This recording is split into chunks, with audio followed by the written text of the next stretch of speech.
ਕਬੀਰ ਜੀ ਦਾ ਇੱਕ ਇੱਕ ਬਚਨ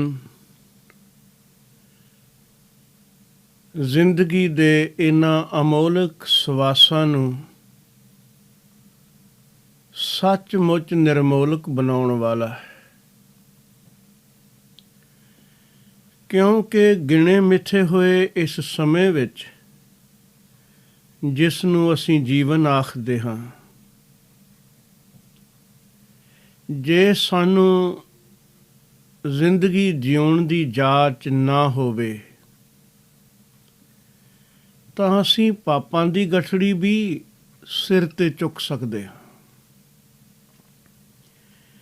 ਜੇ ਜਾਚ ਆ ਜਾਏ ਤਾਂ ਜਿੱਥੇ ਆਪ ਨਿਰਬੋਝ ਹੋ ਜਾਈਦਾ ਹੈ, ਉੱਥੇ ਹੋਰਨਾਂ ਦਾ ਭਾਰ ਉਤਾਰਨ ਦੇ ਸਮਰੱਥ ਵੀ ਬਣ ਸਕੀਦਾ ਹੈ। ਬਹੁਤ ਕੁਝ ਡਿਪੈਂਡ ਕਰਦਾ ਹੈ ਕਿ ਅਸੀਂ ਕਿਸ ਤਰ੍ਹਾਂ ਦਾ ਜੀਵਨ ਜਿਉਂਦੇ ਹਾਂ। ਜੀਵਨ ਦੇ ਅਨੇਕ ਕਰਮਾਂ ਵਿੱਚੋਂ ਇੱਕ ਵਿਸ਼ੇਸ਼ ਕਰਮ ਹੈ ਕਿ ਕਿਹਨਾਂ ਲੋਕਾਂ ਨਾਲ ਸਾਡੀ ਸੰਗਤ ਹੈ, ਕਿਸ ਨਾਲ ਬੈਠਣਾ ਉੱਠਣਾ ਹੈ, ਕਿਸ ਨਾਲ ਸਾਡੀ ਵਿਚਾਰਾਂ ਦੀ ਸਾਂਝ ਹੈ। ਬਹੁਤ ਕੁਝ ਅਸੀਂ ਇਸ ਸੰਗ ਵਿੱਚੋਂ ਗ੍ਰਹਿਣ ਕਰਦੇ ਹਾਂ ਤੇ ਇਸ ਸੰਗ ਵਿੱਚ ਅਸੀਂ ਵੰਡਦੇ ਵੀ ਹਾਂ ਬਹੁਤ ਕੁਝ। ਜੋ ਆਪਣੇ ਪਾਸ ਵਿਚਾਰ ਹਨ ਉਹ ਮਨੁੱਖ ਵੰਡਦਾ ਹੈ, ਜੋ ਦੂਜੇ ਪਾਸ ਨੇ ਉਹ ਪ੍ਰਾਪਤ ਕਰਦਾ ਹੈ। ਤੇ ਤਕਰੀਬਨ ਜ਼ਿੰਦਗੀ ਵੈਸੀ ਬਣ ਜਾਂਦੀ ਹੈ ਜੈਸੇ ਸੰਗ ਵਿੱਚ ਮਨੁੱਖ ਦਾ ਬਹੁਤਾ ਵਕਤ ਬੀਤੇ। ਇਸ ਲਈ ਸਿਆਣੇ ਲੋਕ ਸਦੀਆਂ ਤੋਂ ਇਹ ਆਖਦੇ ਰਹੇ ਨੇ ਕਿ ਜਿਸ ਮਨੁੱਖ ਦੇ ਸੰਬੰਧ ਵਿੱਚ ਤੁਸੀਂ ਕੁਝ ਜਾਣਨਾ ਚਾਹੁੰਦੇ ਹੋ, ਜ਼ਰੂਰੀ ਨਹੀਂ ਕਿ ਉਸ ਨੂੰ ਮਿਲੋਗੇ ਤਾਂ ਹੀ ਜਾਣਕਾਰੀ ਮਿਲੇਗੀ। ਉਸ ਦਾ ਆਲਾ ਦੁਆਲਾ ਕੀ ਹੈ, ਉਸ ਦੇ ਸੰਗੀ ਸਾਥੀ ਕੌਣ ਨੇ, ਉਸ ਦਾ ਬੈਠਣਾ ਉੱਠਣਾ ਕੰਮ ਕਰਮ ਕੀ ਹੈ, ਤਕਰੀਬਨ ਇਹਨਾਂ ਗੱਲਾਂ ਵਿੱਚੋਂ, ਇਹਨਾਂ ਜਾਣਕਾਰੀਆਂ ਵਿੱਚੋਂ ਤੁਸੀਂ ਉਸ ਮਨੁੱਖ ਦੀ ਤਸਵੀਰ ਪੜ੍ਹ ਸਕਦੇ ਹੋ। ਚੋਰ ਦੀ ਸੰਗਤ ਚੋਰਾਂ ਨਾਲ, ਜੁਆਰੀ ਦੀ ਜੁਆਰੀਆਂ ਨਾਲ, ਅਮਲੀ ਦੀ ਅਮਲੀਆਂ ਨਾਲ, ਇਹ ਸੁਭਾਵਿਕ ਹੈ।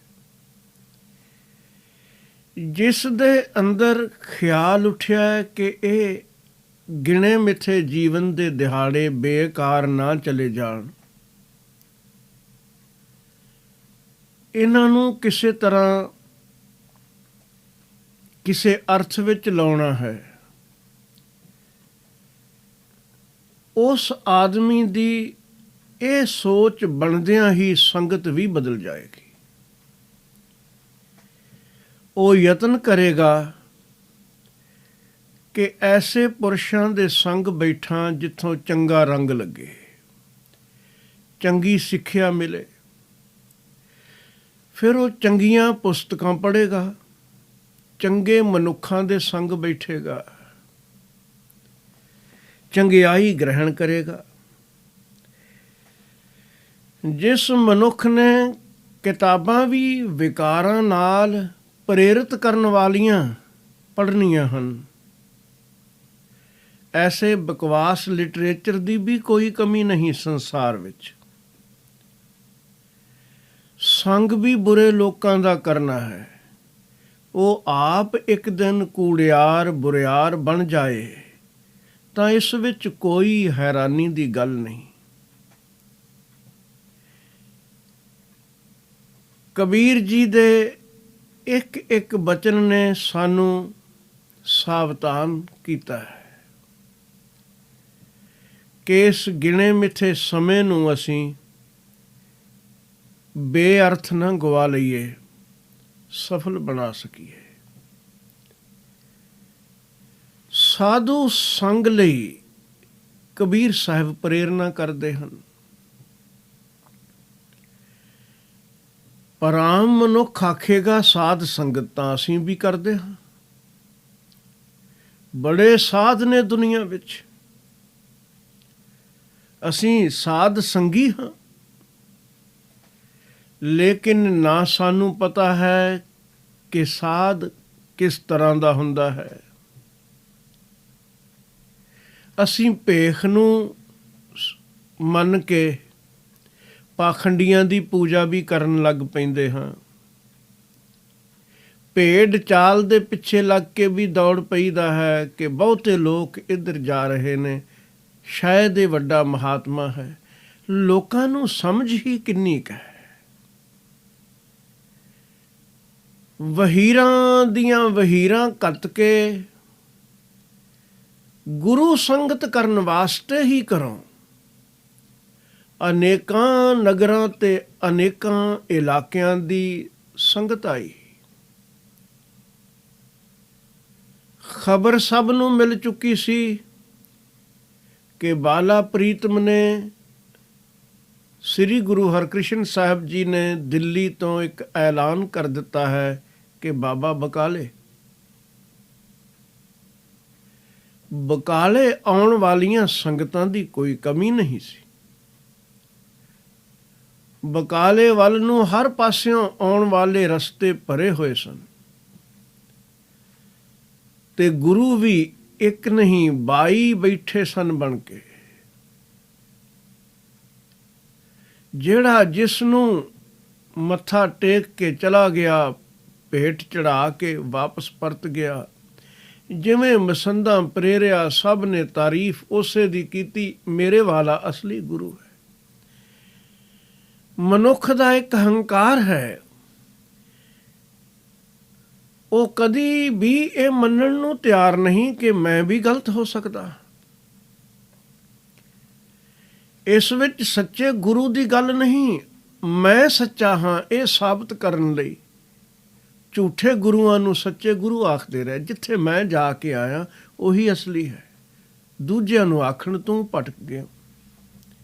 ਲੇਕਿਨ ਹੈਰਾਨੀ ਦੀ ਗੱਲ ਸੀ, 22 ਦੇ 22 ਨਕਲੀ।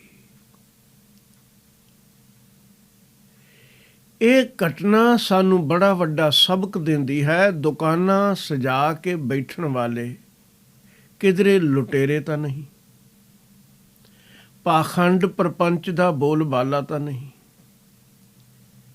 ਜਿਨ੍ਹਾਂ ਸਾਸ ਗਿਰਾਸ ਨਾ ਵਿਸਰੈ, ਹਰ ਨਾਮਾ ਮਨ ਮੰਤ, ਧਨ ਸੇ ਸੇਈ ਨਾਨਕਾ ਪੂਰਨ ਸੋਈ ਸੰਤ। ਗੁਰੂ ਅਰਜਨ ਦੇਵ ਜੀ ਮਹਾਰਾਜ ਕਹਿੰਦੇ ਹਨ, ਉਹ ਤਾਂ ਮਨੁੱਖ ਹਰ ਵੇਲੇ ਕਿਸੇ ਰੰਗ ਵਿੱਚ ਰੰਗਿਆ ਹੋਇਆ ਹੈ ਤੇ ਜੋ ਉਸ ਦੀ ਸ਼ਰਨ ਚਲਾ ਗਿਆ ਤਰੇਗਾ। ਸੰਤ ਸ਼ਰਨ ਜੋ ਜਨ ਪਰੈ, ਸੋ ਜਨ ਉਦਰਨਹਾਰ। ਉਸ ਦਾ ਉਧਾਰ ਹੋਵੇਗਾ, ਲੇਕਿਨ ਬੜੀ ਸਾਵਧਾਨੀ ਦੀ ਜ਼ਰੂਰਤ ਹੈ। ਕਿਧਰੇ ਤ੍ਰਿਕੋਣਿਆਂ ਦੇ ਗੁੱਛੇ ਨੂੰ ਅੰਗੂਰਾਂ ਦਾ ਗੁੱਛਾ ਨਾ ਸਮਝ ਬੈਠੀ, ਧੋਖਾ ਖਾਏਗਾ। ਪਹਿਲੀ ਗੱਲ ਤਾਂ ਸਾਵਧਾਨੀ ਦੀ ਇਹੀ ਹੈ, ਨਾ ਭੀੜ ਨਾਲ ਫੈਸਲਾ ਕੀਤਾ ਜਾ ਸਕਣਾ। ਭੀੜ ਨੂੰ ਕੋਈ ਸਮਝ ਨਹੀਂ। ਭੇਡਾਂ ਦੀ ਭੀੜ ਇੱਕ ਦੂਜੇ ਦੇ ਪਿੱਛੇ ਤੁਰ ਪੈਂਦੀ ਹੈ। ਇਸ ਨਾਲ ਕੋਈ ਭੇਡਾਂ ਅਕਲਮੰਦ ਨਹੀਂ ਹੋ ਜਾਂਦੀਆਂ। ਭੀੜ ਲਈ ਭੇਡ ਚਾਲ ਸ਼ਬਦ ਐਵੇਂ ਨਹੀਂ ਬਣਿਆ। ਇਸ ਲਈ ਬੜੀ ਸੁਰਤੀ ਦੀ ਜ਼ਰੂਰਤ ਹੈ, ਪਾਰਖੂ ਬਿਰਤੀ ਦੀ। ਉਹ ਕੋਈ ਮੱਖਣ ਸ਼ਾਹ ਵਰਗਾ ਆਉਂਦਾ ਹੈ ਮਹੀਨਿਆਂ ਬਾਅਦ, ਤਾਂ ਜਾ ਕੇ ਪਾ ਜੁਗੜਦਾ ਹੈ। ਇੱਕ ਤਾਂ ਪਹਿਲੀ ਸ਼ਰਤ ਹੈ ਕਿ ਅਸੀਂ ਸਾਵਧਾਨ ਹੋਈਏ, ਪਾਖੰਡ ਪ੍ਰਪੰਚ ਦੇ ਪੁਜਾਰੀ ਨਾ ਬਣੀਏ। ਦੂਜੀ ਗੱਲ ਹੈ, ਜੇ ਸਾਧੂ ਪੂਰਨ ਹੈ, ਬੰਦਗੀਵਾਨ ਪੁਰਸ਼ ਹੈ, ਤਾਂ ਉਸ ਨੂੰ ਮਿਲਣ ਜ਼ਰੂਰ ਜਾਣਾ ਚਾਹੀਦਾ ਹੈ। ਉਸ ਵਿੱਚ ਰੰਚਕ ਮਾਤਰ ਵੀ ਦੇਰ ਕਰਨ ਦੀ ਜ਼ਰੂਰਤ ਨਹੀਂ। ਉਸ ਵਿੱਚ ਭਲਾ ਹੀ ਭਲਾ ਹੈ। ਕਬੀਰ ਜੀ ਨੇ ਆਖਿਆ, ਕਬੀਰ ਸੰਤ ਕੀ ਗੈਲ ਨ ਛੋਡੀਐ, ਮਾਰਗ ਲਾਗਾ ਜਾਓ, ਪੇਖਤ ਹੀ ਪੁਨੀਤ ਹੋਏ।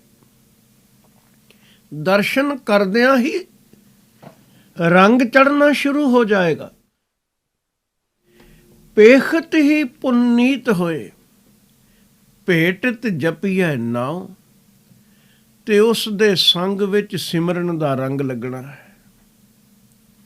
ਇਹ ਸੁਭਾਵਿਕ ਹੈ।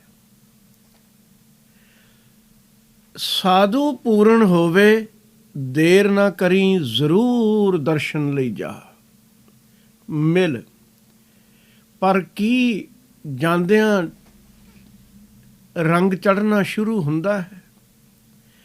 ਜਿਸ ਦੇ ਅੰਦਰ ਪਰਮਾਤਮਾ ਸਾਖਿਆਤ ਹੈ, ਉਸ ਦੀ ਤੱਕਣੀ, ਉਸ ਦੇ ਚਿਹਰੇ ਦਾ ਆਭਾ ਮੰਡਲ, ਉਸ ਦੇ ਇੱਕ ਇੱਕ ਬਚਨ ਵਿੱਚ ਕੋਈ ਰਸ ਹੋਵੇਗਾ। ਅਗਰ ਰਸ ਹੈ, ਤੂੰ ਸੱਚਮੁੱਚ ਗ੍ਰਾਹਕ ਹੈ। ਸ਼ਰਤ ਇਹ ਵੀ ਹੈ, ਅਸੀਂ ਕਈ ਵਾਰੀ ਆਪ ਗ੍ਰਾਹਕ ਨਹੀਂ ਹੁੰਦੇ, ਬਿਰਤੀ ਨਹੀਂ ਗ੍ਰਹਿਣ ਕਰਨ ਵਾਲੀ, ਤੇ ਦੋਸ਼ ਸਾਧੂ ਵਿੱਚ ਕੱਢੀਏ, ਇਹ ਵੀ ਠੀਕ ਨਹੀਂ। ਤੂੰ ਤਨੋ ਮਨੋ ਗ੍ਰਹਿਣ ਕਰਨ ਲਈ ਕੁਝ ਤੁਰਿਆ ਹੈ, ਸੁਭਾਵਿਕ ਤੈਨੂੰ ਪ੍ਰਤੀਤੀ ਹੋਵੇਗੀ, ਅਨੁਭਵ ਹੋਵੇਗਾ, ਕੋਈ ਰੰਗ ਚੜ੍ਹ ਰਿਹਾ ਹੈ। ਟਿਕ ਜਾ। ਜੇ ਤੂੰ ਸੱਚਮੁੱਚ ਗ੍ਰਾਹਕ ਹੈ, ਉੱਥੇ ਸੌਦਾ ਨਹੀਂ, ਗੱਲ ਤਾਂ ਵੀ ਨਹੀਂ ਬਣਨੀ। ਸਿਮਰਨ ਵਿੱਚ ਲੀਨ ਵਿਅਕਤੀ ਦੇ ਪਾਸ ਜਾ। ਉਸ ਟਿਕੀ ਹੋਈ ਸ਼ਖਸੀਅਤ ਦਾ ਰੰਗ ਉਸ ਦੇ ਦਰਸ਼ਨਾਂ ਤੋਂ ਸ਼ੁਰੂ ਹੋ ਕੇ ਉਸ ਦੇ ਉਪਦੇਸ਼ ਤੱਕ ਤੇਰੇ ਅੰਦਰ ਇੱਕ ਮਸਤੀ ਭਰੇਗਾ। ਇਹ ਨਿਸ਼ਾਨੀ ਹੈ। ਇਹ ਨਿਸ਼ਾਨੀ ਸਾਧਕੀ ਜਿਸ ਭੇਟਤ ਤਰੀਐ।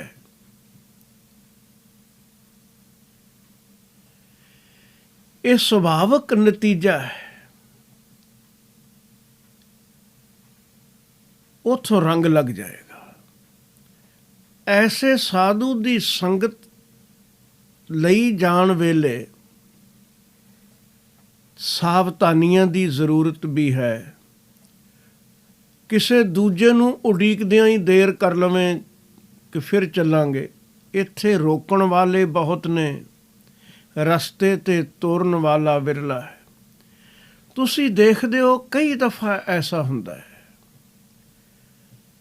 ਚਿੱਤ ਚਾਹੁੰਦਾ ਹੈ ਮਿਲੀਏ, ਪਰ ਇੱਕ ਮਾਮੂਲੀ ਜਿਹੀ ਪਈ ਹੋਈ ਰੁਕਾਵਟ ਕਿਸੇ ਵੀ ਕਾਰਨ ਕਈ ਵਾਰੀ ਬਰਸਾਂ ਤੱਕ ਉਸ ਮੁਲਾਕਾਤ ਤੋਂ ਪਿੱਛਾ ਲੈ ਜਾਂਦੀ ਹੈ। ਉਹ ਸਮਾਂ ਬੇਅਰਥ ਚਲਾ ਗਿਆ। ਸਾਧ ਸੰਗਤ ਦਾ ਖਿਆਲ ਉੱਠੇ ਤਾਂ ਕਿਸੇ ਦੀ ਉਡੀਕ ਨਾ ਕਰੀ।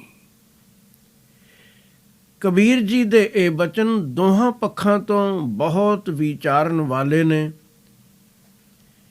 ਜਦੋਂ 116ਵੇਂ ਸ਼ਲੋਕ ਵਿੱਚ ਫਰਮਾਨ ਕਰਦੇ ਨੇ, ਕਬੀਰ ਸਾਧੂ ਕਉ ਮਿਲਨੇ ਜਾਈਐ, ਸਾਥ ਨ ਲੀਜੈ ਕੋਏ, ਪਾਛੈ ਪਾਉ ਨ ਦੀਜੀਐ, ਆਗੇ ਹੋਏ ਸੋ ਹੋਏ।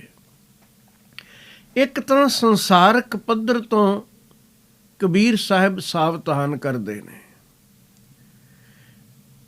ਕਿ ਕਿਸੇ ਹੋਰ ਦੀ ਉਡੀਕ ਕਰਦਿਆਂ ਤੂੰ ਵੀ ਦਰਸ਼ਨਾਂ ਤੋਂ ਰਹਿ ਜਾਏ। ਕੋਈ ਸਾਥੀ ਐਸਾ ਮਿਲ ਜਾਏ ਜੋ ਆਪ ਵੀ ਢਿੱਲਾ ਮੱਠਾ ਹੈ ਇਸ ਕੰਮ ਤੋਂ, ਤੇ ਤੈਨੂੰ ਵੀ ਢਿੱਲ ਮੱਠ ਕਰਾ ਦੇਵੇ। ਗੁਰਮੁਖ ਦੇ ਦਰਸ਼ਨ ਕਰਨ ਜਾਣਾ, ਪੈਰ ਪਿੱਛੇ ਵੱਲ ਨਾ ਪਾ, ਆਲਸ ਨਾ ਕਰ। ਕੋਈ ਔਖਿਆਈ ਵੀ ਆਉਂਦੀ ਹੋਵੇ ਤਾਂ ਪਈ ਆਵੇ, ਆਗੇ ਹੋਏ ਸੋ ਹੋਏ। ਇਹ ਵੀ ਗੱਲ ਸੱਤ ਹੈ। ਔਰ ਜ਼ਿਆਦਾਤਰ ਟੀਕਾਕਾਰਾਂ ਨੇ ਇਸ ਸ਼ਲੋਕ ਨੂੰ ਇਸੇ ਐਂਗਲ ਤੋਂ ਦੇਖਿਆ ਹੈ। ਪਰ ਇੱਕ ਅੰਦਰੂਨੀ ਸ਼ਰਤ ਤੇ ਵੀ ਇਹ ਸ਼ਲੋਕ ਪੂਰੀ ਤਰ੍ਹਾਂ ਲਾਗੂ ਹੁੰਦਾ ਹੈ। ਕਈ ਵਾਰੀ ਵੇਖਣ ਨੂੰ ਮਨੁੱਖ ਇਕੱਲਾ ਜਾਪਦਾ ਹੈ ਕਿ ਇਕੱਲਾ ਗਿਆ ਹੈ, ਪਰ ਉਸ ਦੇ ਅੰਦਰ ਪੂਰਾ ਸੰਸਾਰ ਵਸਿਆ ਹੋਇਆ ਹੁੰਦਾ ਹੈ। ਲੱਖ ਪ੍ਰਕਾਰ ਦੇ ਵਿਚਾਰ ਅੰਦਰ ਊਹਾ ਪੋਹ ਲੈ ਕੇ ਫਿਰ ਸਾਧੂ ਨੂੰ ਮਿਲਣ ਚਲਾ ਗਿਆ। ਦੌੜ ਭੱਜ ਅੰਦਰਲੀ ਮਨ ਦੀ ਲੱਗੀ ਹੀ ਰਹੀ। ਇਹ ਟਿਕ ਕੇ ਸਾਧੂ ਦਾ ਉਪਦੇਸ਼ ਕੀ ਸੁਣੇਗਾ, ਰੰਗ ਕੀ ਮਾਣੇਗਾ। ਸਾਧੂ ਪਾਸ ਚੱਲਿਓ ਇੱਕ ਵਾਰੀ ਤਾਂ ਦੁਨੀਆ ਦੇ ਖਲਜਗਲ ਨੂੰ ਪਿੱਛੇ ਛੱਡ ਜਾ। ਸਾਥ ਨਾ ਲੀਜੇ ਕੋਈ ਸੰਗੀ ਨਾਲ ਜਾਣਾ ਚਾਹੇ ਤੇ ਉਸ ਨੂੰ ਨਾਲ ਲਿਜਾਣ ਵਿੱਚ ਕੀ ਹਰਜਾ ਹੈ। ਬਲਕਿ ਪ੍ਰੇਰਨਾ ਕਰ ਕਿ ਹੋਰ ਵੀ ਕੋਈ ਸਾਧ ਸੰਗਤ ਕਰੇ, ਉਸ ਦਾ ਵੀ ਭਲਾ ਹੋਵੇ। ਇਸ ਵਿੱਚ ਤਾਂ ਕੋਈ ਬੁਰਾਈ ਨਹੀਂ ਕਿਸੇ ਨੂੰ ਨਾਲ ਲੈ ਜਾਣ ਵਿੱਚ। ਹਾਂ, ਕੋਈ ਰੁਕਾਵਟ ਬਣਦਾ ਹੋਵੇ ਤਾਂ ਉਸ ਦੇ ਪਿੱਛੇ ਨਾ ਲੱਗੀ, ਪਰ ਆਪਣੇ ਅੰਦਰ ਵੀ ਬਹੁਤ ਕੁਝ ਲੈ ਕੇ ਨਾ ਤੁਰ ਪਈ ਕਿ ਕਾਮ, ਕ੍ਰੋਧ, ਲੋਭ, ਮੋਹ, ਹੰਕਾਰ ਦੀਆਂ ਭਾਵਨਾਵਾਂ ਨਾਲ ਲੈ ਕੇ ਤੁਰ ਪਏ। ਸਾਧੂ ਨੂੰ ਸਭ ਦਿਸਦਾ ਹੈ। ਉਸ ਦਾ ਨਿਰਮਲ ਚਿੱਤ ਇੱਕ ਸਾਫ਼ ਸ਼ੀਸ਼ੇ ਦੀ ਨਿਆਈ ਹੈ, ਜਿਸ ਵਿੱਚ ਸਭ ਕੁਝ ਝਲਕ ਜਾਣਾ ਹੈ। ਤੂੰ ਪ੍ਰਾਪਤ ਕੁਝ ਨਾ ਕਰ ਸਕੇਗਾ। ਆਪਣਾ ਹਿਰਦਾ ਸਾਫ਼ ਹੋਵੇ, ਤੁਸੀਂ ਦੂਜੇ ਦੀ ਤਸਵੀਰ ਨਾ ਵੀ ਪੜ੍ਹਨੀ ਚਾਹੋ, ਪ੍ਰਗਟ ਹੋ ਜਾਏਗੀ। ਸਾਡੇ ਮਨ ਦਾ ਦਰਪਣ ਕਿਉਂਕਿ ਧੁੰਦਲਾ ਹੈ, ਮੈਲਾ ਹੈ, ਇਸ ਲਈ ਅਸੀਂ ਪੜ੍ਹਨ ਦੇ ਸਮਰੱਥ ਨਹੀਂ। ਸਾਧੂ ਦੇ ਪਾਸ ਜਾਵੇਂ, ਇਹਨਾਂ ਨੀਵਾਂ ਹੋ ਕੇ ਜਾਈ। ਹੰਕਾਰ ਲਈ ਕੋਈ ਥਾਂ ਹੀ ਨਾ ਬਚੇ, ਨਾਲ ਕੁਝ ਨਾ ਲੈ ਕੇ ਜਾਵੀਂ। ਨਾਗਰਜਨ ਦੇ ਪਾਸ ਇੱਕ ਵਿਅਕਤੀ ਗਿਆ। ਉਹ ਝੌਂਪੜੀ ਵਿੱਚ ਬੈਠੇ ਹੋਏ ਸਨ ਆਪਣੀ ਮਸਤੀ ਵਿੱਚ। ਨਾਗਰਜਨ ਨੇ ਆਖਿਆ, ਛੇਤੀ ਕਰ, ਇਸ ਭੀੜ ਨੂੰ ਬਾਹਰ ਛੱਡ ਕੇ ਆ। ਉਸਨੇ ਆਖਿਆ, ਜੀ ਕਿਹੜੀ ਭੀੜ? ਮੇਰੇ ਨਾਲ ਤਾਂ ਕੋਈ ਵੀ ਨਹੀਂ ਆਇਆ, ਮੈਂ ਇਕੱਲਾ। ਨਾਗਰਜਨ ਨੇ ਫਿਰ ਆਖਿਆ, ਨਹੀਂ, ਜਦ ਤੈਨੂੰ ਮੈਂ ਆਖਦਾ ਹਾਂ ਜਿਹੜੀ ਭੀੜ ਨਾਲ ਲੈ ਕੇ ਆਇਓ, ਦਰਵਾਜ਼ਿਓਂ ਬਾਹਰ ਹੋ, ਇਸ ਨੂੰ ਛੱਡ ਕੇ ਆ। ਉਹ ਆਦਮੀ ਹੈਰਾਨ ਸੀ। ਮੈਨੂੰ ਸਮਝਾਓ ਤਾਂ ਸਹੀ। ਉਸ ਸਾਧੂ ਨੇ ਆਖਿਆ, ਦੇਖ, ਆਪਣੇ ਅੰਦਰ ਝਾਤ ਮਾਰਨ ਲਈ 2 ਪਲ ਮੇਰੇ ਪਾਸ ਚੌਂਕੜਾ ਮਾਰ ਕੇ ਬੈਠ। ਮੇਰੇ ਵੱਲ ਵੀ ਤੱਕਣ ਦੀ ਜ਼ਰੂਰਤ ਨਹੀਂ। ਅੱਖਾਂ ਬੰਦ ਕਰਕੇ ਆਪਣੇ ਅੰਦਰ ਦੇਖ, ਕਿੰਨੇ ਖਿਆਲ ਚੱਲ ਰਹੇ ਨੇ, ਕਿਸ ਕਿਸ ਪਾਸੇ ਦੇ। ਇਹ ਭੀੜ ਨਹੀਂ ਤਾਂ ਹੋਰ ਕੀ ਹੈ। ਸਾਧੂ ਪਾਸ ਜਾਣਾ ਦੁਨੀਆ ਦੀਆਂ ਗੱਲਾਂ ਤੋਂ ਉਤਾਂਹ ਉੱਠ ਕੇ। ਅਗਰ ਇੰਜ ਗਿਓ ਤਾਂ ਪ੍ਰਾਪਤੀ ਜ਼ਰੂਰ ਕਰ ਲਵੇਂਗਾ। ਤੂੰ ਗ੍ਰਾਹਕ ਬਣ ਕੇ ਗਿਆ ਹੈ। ਔਰ ਇਹ ਸੰਗਤ ਬੜੀ ਕੀਮਤੀ ਹੈ। ਰੱਬ ਦੇ ਦਰਸ਼ਨ ਤੂੰ ਕਰ ਲਵੇਂਗਾ ਜੇ ਸਾਧੇ ਹੋਏ ਚਿੱਤ ਵਾਲੇ ਗੁਰਮੁਖ ਦੇ ਪਾਸ ਤੇਰਾ ਬਹਿਣਾ ਉੱਠਣਾ ਬਣ ਗਿਆ। ਰੱਬ ਪ੍ਰਤੱਖ ਉੱਥੇ ਵਰਤਦਾ ਹੈ। ਦੀਵਾਨ ਗੋਇਆ ਵਿੱਚ ਭਾਈ ਨੰਦ ਲਾਲ ਜੀ ਦੇ ਬਚਨ ਹਨ। ਉਹ ਆਖਦੇ ਨੇ, ਦਰ ਦਹਰ ਕੇ ਮਰਦਾਨ ਖੁਦਾ ਆਮਦਹ ਅੰਧ, ਬਰ ਗੁੰਮਸ਼ੁਦਗਾਂ ਰਾਹਨੁਮਾ ਆਮਦਹ ਅੰਧ। ਸੰਸਾਰ ਅੰਦਰ ਪਰਮਾਤਮਾ ਦੇ ਭਗਤ ਜੋ ਆਉਂਦੇ ਹਨ, ਬਰ ਗੁੰਮਸ਼ੁਦਗਾਂ ਰਾਹਨੁਮਾ ਆਮਦਹ ਅੰਧ। ਉਹ ਭੁੱਲੇ ਹੋਏ ਲੋਕਾਂ ਨੂੰ ਸਿੱਧੇ ਰਾਹ ਪਾਉਣ ਲਈ ਆਉਂਦੇ ਹਨ। ਅਗਲੀਆਂ ਪੰਕਤੀਆਂ ਵਿੱਚ ਉਹਨਾਂ ਕਮਾਲ ਕਰ ਦਿੱਤੀ। ਗੋਇਆ ਅਗਰ ਈ ਚਸ਼ਮ ਤੋ ਮੁਸ਼ਤਾਕ ਖੁਦਾਸਤ। ਅਗਰ ਤੇਰੀਆਂ ਅੱਖਾਂ ਮਾਲਕ ਦੇ ਦਰਸ਼ਨ ਦੀਆਂ ਚਾਹਵਾਨ ਨੇ, ਗੋਇਆ अगर ई चश्म तो मुश्ताक खुदा अस्त, मरदाने खुदा खुदा नमा आमद है अंद। ਤਾਂ ਹਰੀ ਦੇ ਭਗਤ ਤੈਨੂੰ ਹਰੀ ਦਿਖਾਲਣ ਲਈ ਤਾਂ ਆਏ ਨੇ, ਤੇਰੀ ਅੱਖ ਵੇਖਣ ਵਾਲੀ ਹੋਵੇ ਸਹੀ। ਕਬੀਰ ਜੀ ਕਹਿੰਦੇ ਨੇ ਇਸ ਸੰਗਤ ਵਾਸਤੇ ਤਾਂ ਦੌੜ ਕੇ ਜਾ। ਕੋਈ ਮੁਸ਼ਕਲ ਵੀ ਰਸਤੇ ਵਿੱਚ ਆਵੇ, ਔਖਿਆਈ ਵੀ ਸਹਿਣੀ ਪਵੇ, ਦੁਨੀਆ ਦੇ ਲੋਕ ਮਜ਼ਾਕ ਵੀ ਕਰਨ ਤਾਂ ਪਰਵਾਹ ਨਾ ਕਰੀ। ਖਾਲੀ ਹੋ ਕੇ ਅੰਦਰੋਂ ਜਾ, ਮਨ ਦੇ ਝੰਜਟ ਛੱਡ ਕੇ ਜਾ। ਕਬੀਰ ਸਾਧੂ ਕੋ ਮਿਲਨੇ ਜਾਈਐ, ਸਾਥ ਨਾ ਲੀਜੈ ਕੋਏ, ਪਾਛੈ ਪਾਉ ਨਾ ਦੀਜੀਐ, ਆਗੇ ਹੋਏ ਸੋ ਹੋਏ। ਇਸ ਸੰਗ ਵਿੱਚ ਬੜਾ ਰੰਗ ਚੜ੍ਹਦਾ ਹੈ। ਸਤਿਗੁਰੂ ਜੀ ਨੇ ਇਸ ਸੰਗ ਦੀ ਮਹਾਨਤਾ ਸਾਨੂੰ ਬਾਣੀ ਵਿੱਚ ਬਾਰ-ਬਾਰ ਸਮਝਾਈ ਹੈ। ਸਾਧੂ ਦੀ ਸੰਗਤ ਦਾ ਅਸਰ ਕੀ ਹੈ? ਸਤਿਗੁਰੂ ਕਹਿੰਦੇ ਨੇ ਭੇਟਤ ਸੰਗ ਪਾਰ ਬ੍ਰਹਮ ਚਿਤ ਆਇਆ। ਬਸ ਦਰਸ਼ਨ ਕਰਦਿਆਂ ਹੀ ਰੱਬ ਦੀ ਯਾਦ ਆ ਜਾਏ। ਸੰਗਤ ਕਰਤ ਸੰਤੋਖ ਮਨ ਪਾਇਆ। ਸਾਧੂ ਤ੍ਰਿਸ਼ਨਾ ਤੋਂ ਮੁਕਤ ਕਰ ਦਿੰਦਾ ਹੈ। ਤ੍ਰਿਸ਼ਨਾ ਨਹੀਂ, ਧੰਨਵਾਦ ਸਿਖਾਉਂਦਾ ਹੈ ਸਾਧੂ। ਜੋ ਮਿਲਿਆ ਹੈ ਕੋਈ ਘੱਟ ਕੀਮਤੀ ਹੈ। ਸਾਡੀ ਨਜ਼ਰ ਉੱਥੇ ਹੈ ਜੋ ਅਜੇ ਨਹੀਂ ਮਿਲਿਆ ਔਰ ਅਸੀਂ ਪਾਉਣਾ ਚਾਹੁੰਦੇ ਹਾਂ। ਸਾਧੂ ਦੀ ਦ੍ਰਿਸ਼ਟੀ ਉੱਥੇ ਹੈ ਜੋ ਮਿਲਿਆ ਹੈ, ਉਸ ਲਈ ਧੰਨਵਾਦ ਕਰ। ਇਸ ਦਾ ਕੋਈ ਮੁੱਲ ਨਹੀਂ ਤਾਰਿਆ ਜਾ ਸਕਦਾ। ਭੇਟਤ ਸੰਗ ਪਾਰ ਬ੍ਰਹਮ ਚਿਤ ਆਇਆ, ਸੰਗਤ ਕਰਤ ਸੰਤੋਖ ਮਨ ਪਾਇਆ। ਸੰਤ ਹੈ ਚਰਨ ਮਾਥਾ ਮੇਰੋ ਪੌਤ, ਅਨੇਕ ਬਾਰ ਸੰਤ ਹੈ ਡੰਡੌਤ। ਗੁਰੂ ਅਰਜਨ ਦੇਵ ਜੀ ਮਹਾਰਾਜ ਕਹਿੰਦੇ ਨੇ ਐਸੇ ਸੰਤ ਜਨਾਂ ਨੂੰ ਜਿਨ੍ਹਾਂ ਦੇ ਦਰਸ਼ਨ ਕੀਤਿਆਂ ਰੱਬ ਦੀ ਯਾਦ ਬਣ ਆਵੇ, ਸੰਤੋਖ ਮਨ ਵਿੱਚ ਵਸ ਜਾਏ, ਤ੍ਰਿਸ਼ਨਾਵਾਂ ਮੁੱਕ ਜਾਣ। ਮੇਰੀ ਬਾਰ-ਬਾਰ ਐਸੇ ਸਾਧੂ ਜਨਾਂ ਨੂੰ ਡੰਡੌਤ ਹੈ, ਨਮਸਕਾਰ ਹੈ, ਚਰਨ ਬੰਦਨਾ ਹੈ। ਇਹ ਸੰਗ ਤਾਂ ਜ਼ਰੂਰ ਬਣਾਉਣਾ ਚਾਹੀਦਾ ਹੈ। ਜਿਸ ਨੂੰ ਇਸ ਸੰਗ ਦੀ ਮਹਾਨਤਾ ਦੀ ਸੱਚਮੁੱਚ ਸਮਝ ਲੱਗ ਗਈ, ਉਹ ਤਾਂ ਗੁਰਮੁਖਾਂ ਦੀ ਸੰਗਤ ਵਿੱਚ ਰੱਤੀ ਭਰ ਵੀ ਦੇਰ ਨਹੀਂ ਕਰੇਗਾ ਤੇ ਵੱਧ ਤੋਂ ਵੱਧ ਸਮਾਂ ਉਸ ਸੰਗ ਵਿੱਚ ਬਿਤਾਉਣਾ ਲਾਹੇਵੰਦਾ ਸਮਝੇਗਾ। ਭਾਈ ਸਾਹਿਬ ਭਾਈ ਗੁਰਦਾਸ ਜੀ ਨੇ ਲਿਖਿਆ ਹੈ, ਉਹ ਕਹਿੰਦੇ ਨੇ ਮੈਂ ਦੇਖਦਾ ਹਾਂ ਚੋਰ ਚੋਰੀ ਕਰਦਾ ਹੈ, ਚੰਗਾ ਭਲਾ ਪਤਾ ਕਿ ਨਤੀਜੇ ਗਲਤ ਨਿਕਲਣੇ ਨੇ। ਮਾਰ ਕੁੱਟ ਵੀ ਹੋ ਸਕਦੀ ਹੈ, ਪੁਲਿਸ ਦੇ ਹੱਥ ਵੀ ਆ ਸਕਦਾ, ਅਦਾਲਤਾਂ ਵਿੱਚ ਧੱਕੇ ਖਾਣੇ ਪੈ ਸਕਦੇ ਨੇ, ਜੇਲ੍ਹ ਜਾਣਾ ਪੈ ਸਕਦਾ। ਉਹ ਫਿਰ ਨਹੀਂ ਹਟਦਾ। ਰਾਹ ਲੁੱਟਣ ਵਾਲਾ ਲੁਟੇਰਾ ਆਪਣੇ ਕੰਮ ਤੋਂ ਨਹੀਂ ਹਟਦਾ। ਬੇਸਵਾ ਦੁਆਰੇ ਜਾਣ ਵਾਲੇ ਨੂੰ ਪਤਾ ਹੈ ਬਿਮਾਰੀ ਦੇ ਘਰ ਵੱਲ ਖੁਦ ਜਾ ਰਿਹਾ, ਉਹ ਵੀ ਜਾਂਦਾ ਹੈ। ਜੁਆਰੀਆ ਜੂਏ ਤੋਂ ਹਟਦਾ ਨਹੀਂ, ਅਮਲੀ ਅਮਲ ਨਹੀਂ ਛੱਡਦਾ।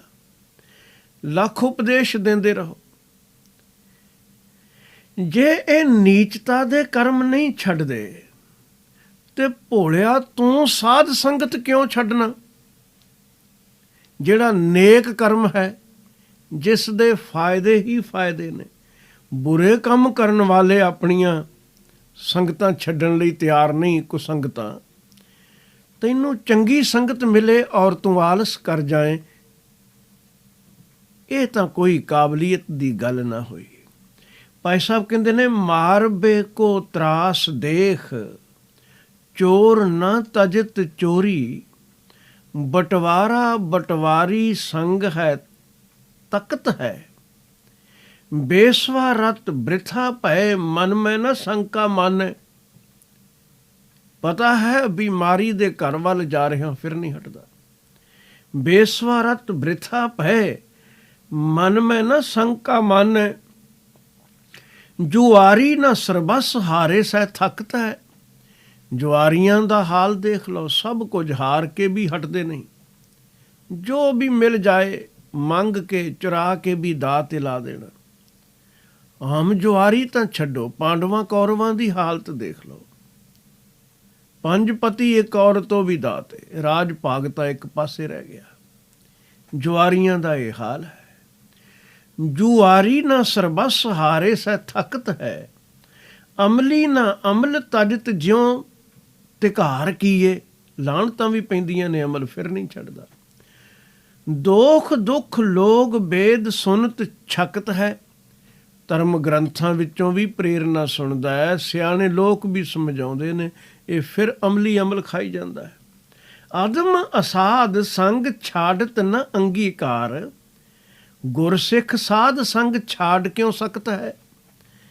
ਤੇ ਗੁਰਸਿੱਖ ਸਾਧ ਸੰਗਤ ਭਲਾ ਕਿਉਂ ਛੱਡੇ। ਇਸ ਸੰਗਤ ਦਾ ਤਾਂ ਲਾਹਾ ਹੀ ਲਾਹਾ ਹੈ। ਪਾਛੈ ਪਾਉ ਨ ਦੀਜੀਐ, ਆਗੈ ਹੋਏ ਸੋ ਹੋਏ। ਪੈਰ ਪਿੱਛੇ ਨਾ ਪਾਈ, ਆਲਸ ਨਾ ਕਰੀ। ਗੁਰਮੁਖਾਂ ਦੀ ਸੰਗਤ ਤਾਂ ਮਿੱਤਰਾ ਜਿੰਨੀ ਮਿਲ ਜਾਏ ਓਨੀ ਲਾਹੇਵੰਦੀ ਏ, ਜ਼ਿੰਦਗੀ ਸਵਾਰ ਦੇਵੇਗੀ। ਕਬੀਰ ਜਗ ਬਾਂਧਿਓ ਜਿਹ ਜੇਵਰੀ, ਤਿਹ ਮਤ ਬੰਧੋ ਕਬੀਰ।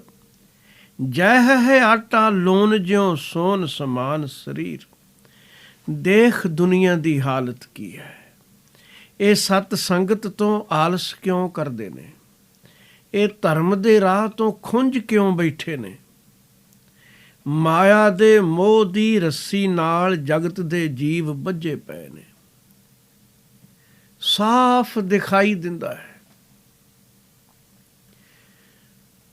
ਧਰਮ ਦੇ ਰਾਹ ਤੋਂ ਗੁਰੇਜ਼ ਕਰਨਗੇ, ਵਿਕਾਰ ਲਈ ਦੌੜ ਕੇ ਜਾਣਗੇ।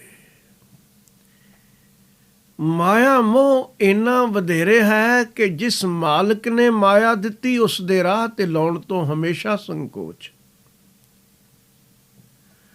ਤੇ ਦੁਨੀਆ ਦੇ ਰੰਗ ਤਮਾਸ਼ਿਆਂ ਤੇ ਜਿਤਨੀ ਮਰਜ਼ੀ ਖਰਚ ਦੇਣ। ਲੋਕਾਂ ਅੰਦਰ 4 ਦਿਨ ਆਪਣੀ ਵਾਹ ਕਰਾਉਣ ਲਈ ਖੁੱਲਾ ਖਰਚਾ ਕਰਦੇ ਨੇ। ਮਾਲਕ ਦੀ ਵਾਹ ਕਰਨ ਵਿੱਚ ਸੰਕੋਚ ਕਰ ਜਾਂਦੇ ਨੇ। ਜੱਗ ਇਸ ਜੇਵੜੀ ਵਿੱਚ ਬੱਝਾ ਪਿਆ ਹੈ। ਕਬੀਰ ਜੱਗ ਬਾਂਧਿਓ ਜਿਹ ਜੇਵਰੀ। ਐ ਕਬੀਰ ਸਾਵਧਾਨ ਰਹੀ, ਆਪਣੇ ਆਪ ਨੂੰ ਨਾ ਉਸ ਰੱਸੀ ਵਿੱਚ ਬੱਝ ਜਾਣ ਦੇਵੀਂ।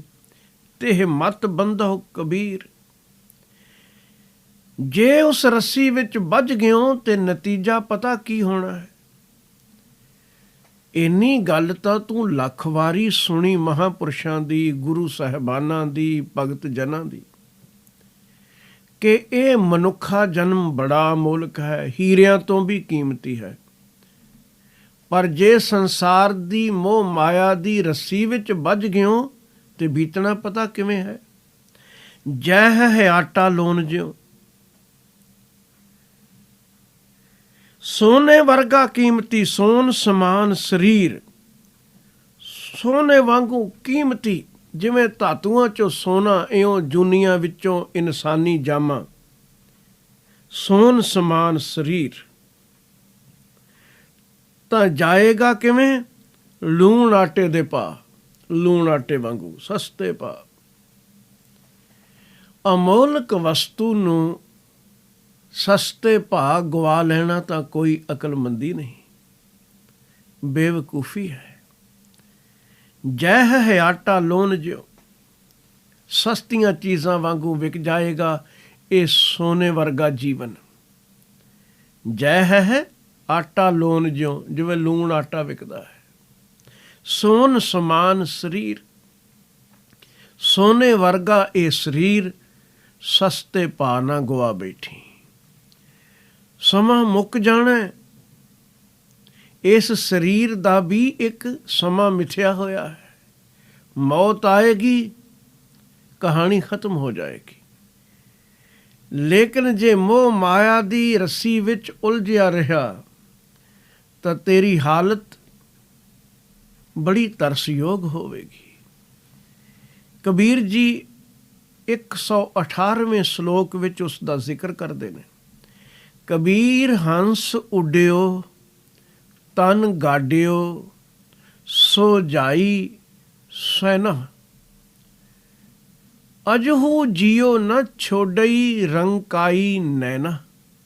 ਪ੍ਰਾਣ ਨਿਕਲ ਰਹੇ ਨੇ ਹੰਸ ਉਡਾਰੀ ਮਾਰਨ ਤੇ ਪੁੱਜਾ ਹੋਇਆ, ਹੁਣ ਉੱਡ ਗਿਆ ਕਿ ਹੁਣ ਉੱਡ ਗਿਆ। ਇਹ ਜੀਓ ਨਿਕਲਣ ਵਾਲਾ ਹੈ। ਬੋਲਣ ਦੀ ਵੀ ਸਮਰੱਥਾ ਇਸ ਸਰੀਰ ਵਿੱਚ ਪ੍ਰਤੀਤ ਨਹੀਂ ਹੁੰਦੀ, ਤਾਂ ਵੀ ਮਰਨ ਵੇਲੇ ਇਹਨਾਂ ਮੋਹ ਮਾਇਆ ਦੀ ਤੰਦ ਵਿੱਚ ਫਸਿਆ ਹੋਇਆ ਹੈ। ਸੈਨਤਾ ਨਾਲ ਸਮਝਾ ਰਿਹਾ ਹੈ ਕਿਹਦੇ ਪਾਸੋਂ ਕੀ ਲੈਣਾ ਹੈ, ਕੀ ਕਰਨਾ ਹੈ। ਦੇਣਾ ਭਾਵੇਂ ਭੁਲਾ ਦੇਵੇ, ਲੈਣਾ ਇਹਨੂੰ ਅਜੇ ਵੀ ਖਿਆਲ ਵਿੱਚ, ਕਿਉਂਕਿ ਸੁਰਤ ਸਿਰਜਣਹਾਰ ਵੱਲ ਨਹੀਂ, ਮੋਹ ਮਾਇਆ ਵੱਲ ਬੱਝੀ ਹੋਈ ਹੈ। ਉਧਰ ਦੀ ਖਿੱਚ ਪੈ ਰਹੀ ਹੈ। ਅਜਹੂ ਜੀਓ ਨਾ ਛੋਡਈ ਰੰਕਾਈ ਨੈਣਾ। ਇਸ ਵੇਲੇ ਵੀ ਇਸ ਦੀਆਂ ਅੱਖਾਂ ਦੀ ਕੰਗਾਲੀ ਦੂਰ ਨਹੀਂ ਹੋਈ। ਇਹ ਵੀ ਮਿਲ ਜਾਂਦਾ, ਇਹ ਵੀ ਮਿਲ ਜਾਂਦਾ, ਮੈਂ ਨਹੀਂ ਪਾ ਸਕਿਆ ਤੇ ਤੁਸੀਂ ਖਿਆਲ ਰੱਖਿਓ। ਪਰਿਵਾਰ ਦੇ ਜੀਆਂ ਨੂੰ ਤੁਰਨ ਵੇਲੇ ਵੀ ਹਦਾਇਤਾਂ ਇਸ ਤਰ੍ਹਾਂ ਦੀਆਂ ਹੀ ਕਰਦਾ ਹੈ। ਮੈਂ ਇੱਕ ਕਹਾਣੀ ਪੜ੍ਹੀ ਇੱਕ ਮਾਰਵਾੜੀ ਦੀ। ਸਾਰੀ ਉਮਰ ਕੌਡੀ ਕੌਡੀ ਜੋੜਦਾ ਰਿਹਾ, ਕਰੋੜਾਂਪਤੀ ਹੋ ਗਿਆ, ਪਰ ਸੁਭਾਅ ਬਣ ਜਾਂਦਾ ਹੈ ਕਰੋੜਾਂਪਤੀ ਹੋ ਕੇ ਵੀ ਕੌਡੀ ਖਰਚਣ ਦੀ ਆਦਤ ਨਹੀਂ। ਸਰੀਰ ਜਰਾ ਜੀਰਨ ਹੋ ਗਿਆ। ਇਸ ਦੇ 4 ਪੁੱਤਰ ਹਨ। ਸਾਫ਼ ਦਿਖਦਾ ਹੈ ਕਿ ਇਹ ਘੜੀ ਪਲ ਦਾ ਮਹਿਮਾਨ ਹੈ। ਡਾਕਟਰ ਜਵਾਬ ਦੇ ਗਏ ਨੇ, ਕੁਝ ਨਹੀਂ ਕੀਤਾ ਜਾ ਸਕਦਾ। ਕਿਸੇ ਵੀ ਵੇਲੇ ਇਸ ਦੇ ਪ੍ਰਾਣ ਪੰਖੇਰੂ ਉੱਡ ਜਾਣਗੇ। 4 ਬੱਚੇ ਇਸ ਦੇ ਪਾਸ ਬੈਠੇ ਹੋਏ ਨੇ। ਇਹ ਨੀਮ ਜਿਵੇਂ ਬੇਹੋਸ਼ੀ ਦੀ ਹਾਲਤ ਵੱਲ ਨੂੰ ਵੱਧ ਰਿਹਾ ਹੈ, ਨੀਮ ਬੇਹੋਸ਼ੀ ਵੱਲ ਨੂੰ। ਕੁਝ ਸੁਰਤ ਹੈ, ਪਰ ਸਰੀਰ ਜਰਾ ਜੀਰਨ ਹੋ ਗਿਆ। ਹੁਣ ਗਿਆ ਕਿ ਹੁਣ ਗਿਆ, ਇਸ ਅਵਸਥਾ ਵਿੱਚ ਹੈ। 4 ਭਰਾ ਪਿਤਾ ਦੇ ਪਾਸ ਬੈਠੇ ਹੋਏ ਆਪਸ ਵਿੱਚ ਕੁਝ ਮਸ਼ਵਰਾ ਕਰ ਰਹੇ ਨੇ। ਮਸ਼ਵਰਾ ਕੀ ਹੈ? ਸਲਾਹ ਇਹ ਕਰਦੇ ਨੇ ਕਿ ਹੁਣ ਕੋਈ ਭਰੋਸਾ ਤਾਂ ਹੈ ਨਹੀਂ। ਡਾਕਟਰ ਜਵਾਬ ਦੇ ਗਏ ਨੇ, ਹਕੀਮ ਵੀ ਜਵਾਬ ਦੇ ਗਏ ਨੇ। ਸਾਫ਼ ਦਿਖਾਈ ਵੀ ਦਿੰਦਾ ਹੈ ਕਿ ਪਿਤਾ ਜੀ ਮਹਿਮਾਨ ਪਲ ਦੋ ਪਲ ਦੇ ਹੀ ਹਨ। ਇਹਨਾਂ ਦੇ ਅੰਤਮ ਸੰਸਕਾਰ ਵਾਸਤੇ ਕੀ ਇੰਤਜ਼ਾਮ ਕਰਨੇ ਨੇ? ਸਭ ਤੋਂ ਛੋਟਾ ਬੱਚਾ ਬੋਲਿਆ। ਉਸਨੇ ਆਖਿਆ, ਪਿਤਾ ਜੀ ਨੇ ਸਾਰੀ ਉਮਰ ਬੜੀ ਮਿਹਨਤ ਕੀਤੀ, ਸਾਡੇ ਵਾਸਤੇ ਧਨ ਦੇ ਅੰਬਾਰ ਲਗਾ ਦਿੱਤੇ। ਮੈਂ ਸੋਚਦਾ ਹਾਂ ਇਹਨਾਂ ਦੀ ਆਖਰੀ ਸ਼ੋਭਾ ਯਾਤਰਾ ਰੋਲਸ ਰॉयस ਤੇ ਕੀਤੀ ਜਾਏ। ਕੀਮਤੀ ਕਾਰ ਹਾਇਰ ਕਰੀਏ, ਉਸ ਤੇ ਇਹਨਾਂ ਦੀ ਬੋਡੀ ਰੱਖ ਕੇ ਸ਼ਮਸ਼ਾਨ ਘਾਟ ਤੱਕ ਲਿਜਾਈ ਜਾਏ। ਇਸ ਵਿਚਾਰੇ ਦਾ ਅਜੇ ਕੌਡੀਆਂ ਦਾ ਇੰਨਾ ਤਜਰਬਾ ਨਹੀਂ ਸੀ। ਇਸ ਦੇ ਆਖਣ ਦੀ ਦੇਰ ਸੀ ਕਿ ਇਸ ਤੋਂ ਵੱਡਾ ਬੋਲ ਉੱਠਿਆ। ਉਹਨੇ ਆਖਿਆ, ਆ ਗਿਆ ਵੱਡਾ ਰਈਸ਼, ਕੱਲ੍ਹ ਦਾ ਜਵਾਕ ਹੈ, ਤੈਨੂੰ ਕੀ ਪਤਾ ਹੈ ਜ਼ਿੰਦਗੀ ਕੀ ਹੁੰਦੀ ਹੈ ਤੇ ਇਹ ਦੌਲਤ ਦੀ ਕੀ ਅਹਿਮੀਅਤ ਹੈ। ਵੱਡਾ ਰਈਸ਼ ਕਿ ਰੋਲਸ ਰॉयस ਹਾਇਰ ਕਰੋ। ਬਿਲਕੁਲ ਨਹੀਂ, ਕਾਰ ਵਿੱਚ ਹੀ ਲੈ ਕੇ ਜਾਣੀ ਹੈ ਨਾ ਬੋਡੀ। ਐਂਬੈਸਡਰ ਸਸਤੀ ਮਿਲ ਜਾਏਗੀ। ਐਂਬੈਸਡਰ ਕਾਰ ਮੇਰੇ ਇੱਕ ਵਾਕਿਫ ਦੇ ਪਾਸ ਹੈ, ਸਸਤੇ ਵਿੱਚ ਸੌਦਾ ਬਣ ਜਾਏਗਾ। ਹਾਲਾਂਕਿ ਕਾਰ ਦੀ ਹਾਲਤ ਐਸੀ ਹੈ ਕਿ ਇੱਕ ਹੌਰਨ ਨੂੰ ਛੱਡ ਕੇ ਬਾਕੀ ਸਭ ਕੁਝ ਵੱਜਦਾ ਹੈ, ਖੜਕਦਾ ਹੈ। ਪਰ ਫਿਰ ਵੀ ਕੀ ਹੋਇਆ, ਲਾਸ਼ ਲਾਸ਼ ਹੈ, ਕੋਈ ਜ਼ਿੰਦਾ ਆਦਮੀ ਥੋੜ੍ਹੀ ਹੈ। ਦੋ ਘੜੀ ਵਿੱਚ ਇਹ ਲਾਸ਼ ਰਹਿ ਜਾਣਗੇ ਪਿਤਾ ਜੀ। ਕੌਣ ਪੁੱਤਰ ਕੌਣ ਬਾਪ, ਐਂਬੈਸਡਰ ਠੀਕ ਰਹੇਗੀ। ਛੋਟਾ ਤਾਂ ਚੁੱਪ ਕਰ ਗਿਆ, ਪਰ ਇਸ ਦੂਜੇ ਤੋਂ ਵੱਡਾ, ਹੋਰ ਵੱਡਾ ਅਨੁਭਵੀ, ਜ਼ਿਆਦਾ ਪਿਤਾ ਦਾ ਸੰਗ ਕੀਤਾ ਹੋਇਆ, ਉਸਨੇ ਆਖਿਆ, ਕੁਝ ਲੱਜਾ ਨੂੰ ਹੱਥ ਮਾਰੋ। ਕੌਡੀ ਤੁਸੀਂ ਕਮਾਉਂਦੇ ਨਹੀਂ ਚੱਜ ਨਾਲ, ਤੇ ਖਰਚਾ ਵੱਡੇ ਆ ਗਏ ਅਮੀਰ, ਰੋਲਸ ਰੋਇਸ ਕੇ ਐਂਬੈਸਡਰ। ਸਰੀਰ ਮਿੱਟੀ ਦਾ ਢੇਰ ਰਹਿ ਜਾਂਦਾ ਹੈ ਆਦਮੀ ਦੇ ਪ੍ਰਾਣ ਨਿਕਲਣ ਤੋਂ ਬਾਅਦ। ਕੋਈ ਜ਼ਰੂਰੀ ਹੈ ਕਾਰ ਤੇ ਹੀ ਲੈ ਕੇ ਜਾਣਾ ਹੈ, ਟਾਂਗਾ ਵੀ ਚੱਲੇਗਾ ਔਰ ਬਹੁਤ ਸਸਤਾ ਬਣ ਜਾਏਗਾ, ਟਾਂਗੇ ਤੇ ਰੱਖ ਕੇ ਲੈ ਚੱਲਾਂਗੇ।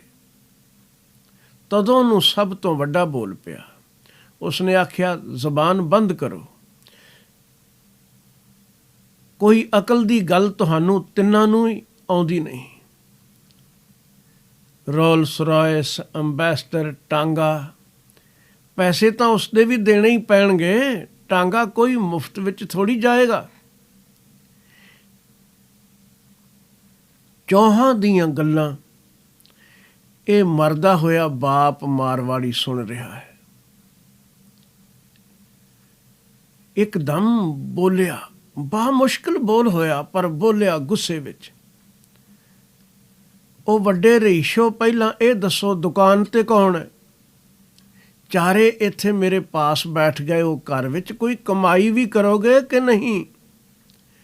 ਕਮਾਉਂਦੇ ਕੌਡੀ ਨਹੀਂ, ਦੁਕਾਨ ਤੇ ਗਿਆ ਕੋਈ ਨਹੀਂ, ਚਾਰੇ ਘਰ ਬੈਠੇ ਹੋ ਵਿਹਲੇ, ਤੇ ਜਦ ਦੇਖੋ ਖਰਚਾ, ਜਦ ਦੇਖੋ ਖਰਚਾ। ਰੋਲਸ ਰॉयਸ ਕਰੋ ਕਿ ਐਂਬੈਸਡਰ ਕਰੋ ਕਿ ਟਾਂਗਾ ਕਰੋ, ਕਿ ਵੱਡਾ ਆਖਦਾ ਹੈ ਟਾਂਗਾ ਵੀ ਨਹੀਂ, ਟਾਂਗੇ ਤੇ ਵੀ ਪੈਸੇ ਲੱਗਣੇ ਨੇ, ਬਾਹਰ ਰੱਖੋ। ਕੂੜੇ ਵਾਲੀ ਰੇਹੜੀ ਆਉਂਦੀ ਹੈ, ਭਿਖਾਰੀ ਮਰ ਜਾਂਦੇ ਨੇ, ਉਹਨਾਂ ਨੂੰ ਵੀ ਤਾਂ ਮਿਊਨਸਿਪਲ ਕਾਰਪੋਰੇਸ਼ਨ ਵਾਲੇ ਲਿਜਾਂਦੇ ਹੀ ਨੇ। ਇਹ ਵੀ ਕੋਈ ਅਕਲ ਦੀ ਗੱਲ ਹੋਈ? ਇਸ ਦੀ ਵੀ ਸਲਾਹ ਠੀਕ ਨਹੀਂ, ਕੋਈ ਦੇਖ ਲਵੇ। ਕੂੜੇ ਵਾਲੀ ਰੇਹੜੀ ਜਾਂ ਮਿਊਨਸਿਪਲ ਕਾਰਪੋਰੇਸ਼ਨ ਵਾਲਿਆਂ ਦਾ ਇੰਤਜ਼ਾਮ ਕੀ ਆਖਣਗੇ? ਮੇਰੀ ਜੁੱਤੀ ਕਿੱਥੇ ਹੈ? ਜਲਦੀ ਕਰੋ, ਸਮਾਂ ਬੀਤਦਾ ਜਾਂਦਾ, ਮੈਂ ਪੈਦਲ ਚੱਲਾਂਗਾ, ਥੋੜ੍ਹਾ ਸਹਾਰਾ ਦਿਓ, ਇੱਕ ਜਾਣਾ ਮੈਨੂੰ ਲੈ ਕੇ ਚਲੋ। ਹਰ ਵੇਲੇ ਖਰਚਾ। ਦੁਕਾਨ ਤੇ ਪੁੱਜੋ, ਬਾਕੀ ਕਾਰੋਬਾਰ ਦੇਖੋ। ਆਦਮੀ ਦੀ ਸੁਰਤ ਜਿੱਥੇ ਸਾਰੀ ਜ਼ਿੰਦਗੀ ਰਹੀ, ਅਖੀਰ ਵਿੱਚ ਇੱਕ ਪਲ ਵਿੱਚ ਕੋਈ ਬਦਲ ਥੋੜੀ ਜਾਂਦੀ ਹੈ। ਅਜਹੂ ਜੀਓ ਨਾ ਛੋੜਈ, ਰੰਗ ਕਾਈ ਨੈਣਾ। ਅਜੇ ਵੀ ਇਸ ਮਨੁੱਖ ਦੀ ਨਲਾਇਕੀ ਉਹੀ ਹੈ। ਅੱਖਾਂ ਇਸ ਦੀਆਂ ਅਜੇ ਵੀ ਲਲਸਾਈਆਂ ਤੇ ਲਲਚਾਈਆਂ ਹੋਈਆਂ ਨੇ। ਕੰਗਾਲੀ ਅੰਦਰੋਂ ਗਈ ਨਹੀਂ। ਹੋਰ ਮਿਲੇ ਮੈਂ ਦੇਖਾਂ ਹੋਰ ਵੱਡਾ ਆਪਣਾ ਪਸਾਰਾ ਅਡੰਬਰ।